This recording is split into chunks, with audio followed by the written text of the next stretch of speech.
tôi là có tọt nó rong tòa nè. Tôi rong lò. Đúng không chị? Có tọt tôi nó thì bao lâu tôi tọt nó này có bó nửa nhau từ nè. Còn nó là hải liệu. Nó lại gì nè, cũng chỉ tôi mua. Bữa ta cú tôi mà cú tôi sợ tỷ cho lá xả coi. Cú bỏ nhất tỷ con rồi nè. Lì. Ừ. Ô lì. Mà đấy chỉ có cho cú mùa sau nữa có. Lì. À. Giờ các bạn thích thấy rồi để chị một cú mù mày. Rồi, cú lấy chết rồi, cứ mà một rồi. Cứ mà cho sao sẽ mình nhớ cho họ tiền theo bỏ nữa nè. Nhưng đây chị cũng lấy chết rồi, cũng mở thâu co rồi.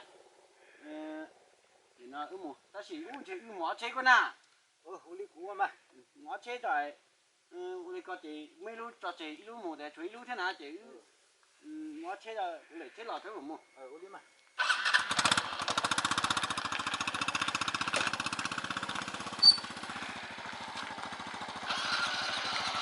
Mỏ.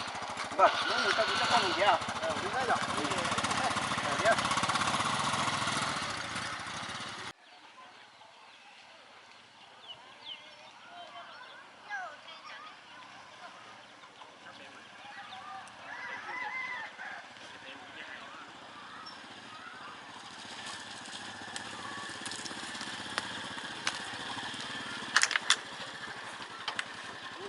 Có tuổi nhỏ thôi.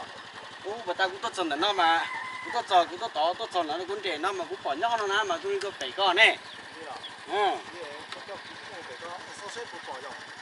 Có lý của giờ mù ta nhưng mà sao sẽ bỏ nhỏ bể lấy gì phải coi giờ. Có liên đây.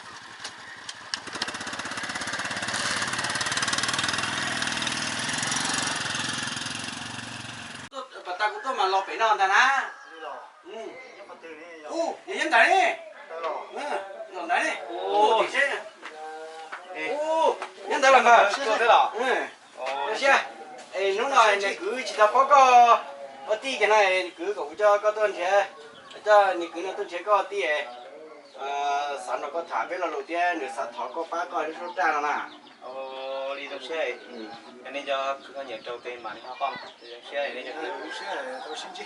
đi Cái hình là có thầu chừng cái dâu chừng dâu từ thế nào. trong xe à? Vừa họ có lúc số ra có tôi có xe gì chứ. Nên này cũng chỉ đi tuổi chỉ của bài nó nào. Có tên gì thì kế Chỉ thì kế còn cho là thì có để phải số ra rồi biết tụi mình là to mà nên cho cứ nhận trâu tên mà họ con Một chế rồi. Những chỉ cho bây giờ nó chế với cú tôi sau này mà nó chế đi để cái lò trên nó cho mua đi nào chế mấy lò cả nhé chỉ cháy quá nè. chỉ cháy này lo Chỉ biết món nữa. Ta chơi chừng khi sợ là nó bé học kia nè. Bà ta cũng cho tụi bà nó lò thế. Làm chi tụi bà và nhận nó chỉ nó bé làm chi là thì ta tỏ cái số nó ở bên nó có số ta thì tụi bà nó đi thọ tụi bà nó ba coi được số ra thì sau là bé tí chảy nhá la bé hay tiền tranh con nó nói bút rồi bé trồng điều gì cứ tin nên chaเลยจะพุ่งยืนเลยถึงใช้ถึงพ่อจะยอมเราlàถึงcái này cái cha sẽ là điใช้ในแต่ป้าbéทั้งหลายเดี๋ยวเลยป้าอย่างnó lên tiền nhiều là để hàป้าbé xong tới rồi là cái bé mà họ con gì là sau gọi xong là giờ tập thế đó bé cũng chỉ tao chơi vào cái gì bé qua tao đi nói thì là họ chỉ choป้าbéใช้thếทั้งหลายbé là giờ tập thế này nó sẽ rồi bé rồi và trong xe giờ nó quên nó trong kia chỉ ta đi làm nên cho cứ đi xe lo đến đây cũng có tôi chọn là đến đây cũng có ít luôn rồi tin nó thì nó cũng không đúng này cho cứ thì bên nó cũng chuyển tiếp của họ ta cho là tia cái này cái trà để chở mua cũng biết là bên họ là chuyển tiếp của cũng thế này thì có tàu cái này cái trà cho là hoàn toàn để cho quý cũng thia thì bên mấy thủ trên cho là bên nó là khu dệt xe của tù xe nó có gì là tôi đã không có đâu đấy một tí đó cả thì cũng không đúng đâu nên số đi tù thì chúng nó vừa xong mà đi là mua nào mua giò nhưng thực sự là cứ chờ là con tàu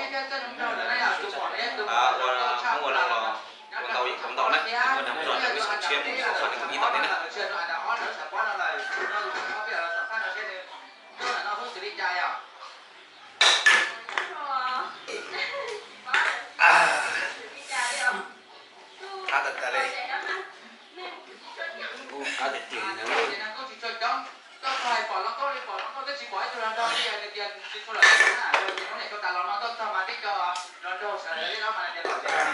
Sẽ đã rồi. Xe. Sẽ. Là bên nào đó. Là bên nào đó. À cứ tìm gì à? Đó sẽ là để. nó cho cái Nó rồi bây giờ giờ xỉu đi số trà cái này. Bỏ đi à. cái mà rồi có bó thế nào Xong nó à đây cho cứ tiền nó chia lại nè. Ta chỉ cú chỉ tôi nó đi. Thì trả tiền này cho như lên từ họ sẽ có về cho công ty cho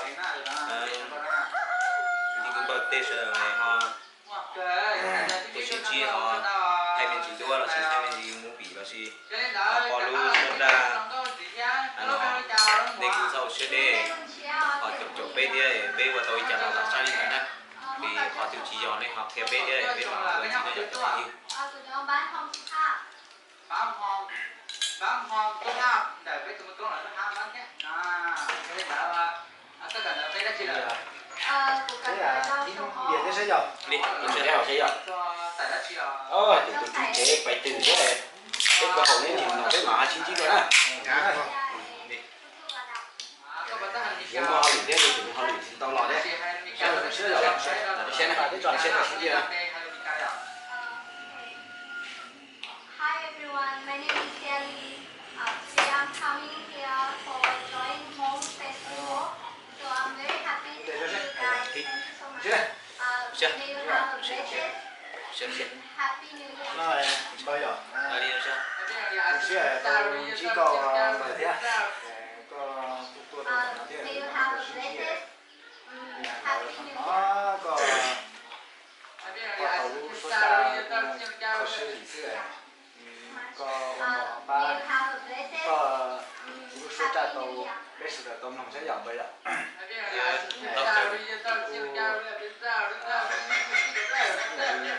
hầu như là điều ok có vài đôi số trà rồi Cái hậu cái xe giờ. đi làm sao Xe.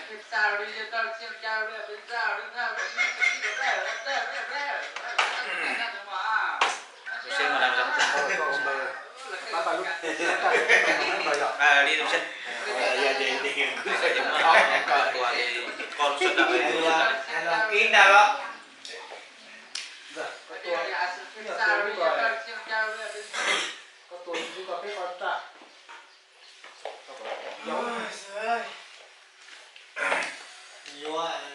chúng sẽ giờ và nó nói giờ đi cho cứ đi ở cho bơ sẽ cái là xe này. à này cũng nó cũng xuất ra bộ thầu cũng ấy cũng chờ lúc cũng mua cầu chi cũng đâu xong lúc sẽ đâu là cái tiền cứ nên đi là nó giờ thì nên cho bơ họ chỉ cho các họ thôi và lúc nào nên cũng là tuần chi cũng tuần thiệt tao cũng là nó lại thì cũng là họ cho ấy cũng ba đứa xuất ra rồi bây giờ họ tổng đồng bị do đứa xuất ra thì cũng chỉ cho tên từ họ nhận trâu thì cũng đó chỉ có xe đó chỉ cũng chỉ nhận trâu cũng chỉ có hai cũng có tôi cha nó là cái hầm hiện tại bây giờ cứ nhà cho cha đi cũng nhận trâu khi con là cũng phải đi ra cho là cũng để đi rồi họ cũng nói giờ thì cũng với cho cái có xe đó chỉ của đi của hai đâu thì nó là lò thì cũng chỉ muốn đi ra của kia thì có tôi chỉ có xe hàng lò này cũng làm nhiều này giờ Rồi chị xin đã nè. có thể cho ai Cái xe này. cúi mà đi mua xuất ra cái là có cũng bên lông giờ bên này nè.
Xuyên à?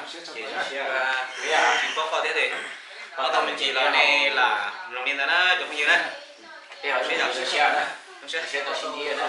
Thì họ trời nó có thì họ đi ra tra đấy. điện có xe trong một lần đấy. họ tao biết là xe là bé nông cả những xe tới đầu bé giờ đầu tao biết cái có xe là giờ tao đây chỉ biết chỉ nhà có xe thế này nè. Nó sẽ cởi như này. Nên từ nhiều là họ cứ phải con gì. Đây là này.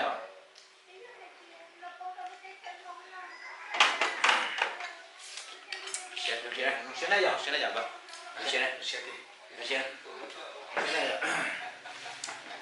Ô, có tổ xe gì đấy. Ô, giờ thì một tay con mà có bao lên xe được kia đâu.